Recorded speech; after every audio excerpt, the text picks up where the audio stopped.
Assalamualaikum warahmatullahi wabarakatuh. Perkenalkan, nama saya Raka Bagusira Sendria. Di sini saya akan mempresentasikan tugas UTS untuk mata kuliah Deep Learning. Adapun yang akan saya presentasikan yaitu analisis kinerja gradient descent pada dataset version MNIST di kasus optimasi model klasifikasi citra. Oke, apa itu dataset version MNIST? Dataset ini adalah standar modern untuk benchmarking machine learning. Terdiri dari 70.000 gambar grayscale.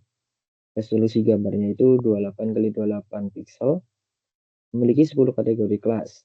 T-shirt, trouser, pullover, dress, coat, sandal, shirt, sneaker, bag, dan ankle boot. Lebih kompleks dibandingkan dengan dataset angka MNIST klasik. Konsep dasar gradient descent yaitu yang pertama ada analogi gunung. Bayangkan menuruni gunung dengan mata tertutup untuk mencari lembah terendah. Yang kedua ada gradient, merasakan kemiringan tanah untuk menentukan arah. Yang ketiga ada langkah, bergerak perlahan menuju titik error terkecil atau global minimum. Mekanisme matematis, ya, inti dari proses pembelajaran model ini yaitu yang pertama ada model memperbarui bobot atau weight secara berulang untuk mengurangi error. Yang kedua ada learning rate, menentukan seberapa besar langkah yang diambil setiap kali update. Nah, untuk rumus update-nya itu yaitu bobot baru sama dengan bobot lama dikurangi learning rate dikali gradient. Skenario pengujiannya, untuk pengujian kinerja model dengan memanipulasi parameter learning rate. Yang pertama, learning rate kecil atau 0,001, langkahnya sangat hati-hati. Yang kedua ada learning rate sedang 0,01, langkahnya itu normal. Yang ketiga ada learning rate besar 0,1 ke atas. Nah, langkah ini adalah langkah agresif. Tujuannya adalah melihat dampaknya terhadap fungsi kerugian atau loss function. Yang pertama ada hasil yang pertama adalah learning rate yang terlalu kecil. Apa yang terjadi jika langkah terlalu pendek, yaitu penurunan error berjalan sangat lambat, membutuhkan ribuan epochs atau putaran untuk mencapai hasil yang lumayan.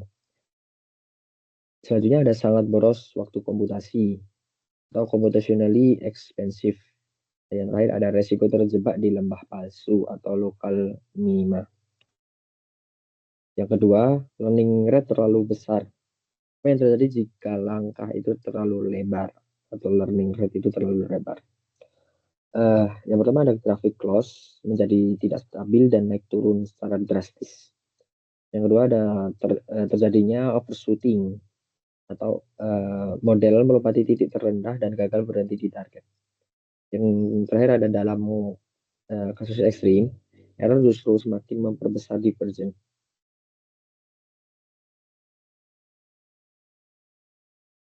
Untuk yang ketiga, yang learning rate secara optimal, keseimbangan antara kecepatan dan akurasi. Penurunan error tajam di awal pelatihan. Yang kedua ada stabil saat mendekati titik minimum. Yang ketiga, mencapai akurasi tinggi dengan jumlah efforts yang efisien. Yang keempat, konvergensi tercapai dengan sempurna. Adapun tantangan untuk visual version MNIST, mengapa dataset ini menantang bagi gradient descent? Yang pertama ada kemiripan kelas, itu membedakan pullover dengan coat atau shirt jauh lebih sulit daripada membedakan angka 1 dan 0. Yang kedua ada kompleksitas fitur, model harus mempelajari pola tekstur dan bentuk yang rumit. Ini menuntut pengaturan hyperparameter yang lebih presisi. Ya, adapun kesimpulan dan pembelajaran dari presentasi ini, yang pertama ada kinerja gradient descent sangat sensitif terhadap pemilihan learning rate. Yang kedua ada tidak ada nilai satu untuk semua. Harus dilakukan tuning hyperparameter. Selanjutnya ada memantau grafik loss versus epoch adalah cara terbaik untuk mendiagnosa kesehatan model. Dan yang terakhir adalah untuk hasil lebih baik, disarankan menggunakan varian optimasi seperti ADAM atau SGD dengan momentum.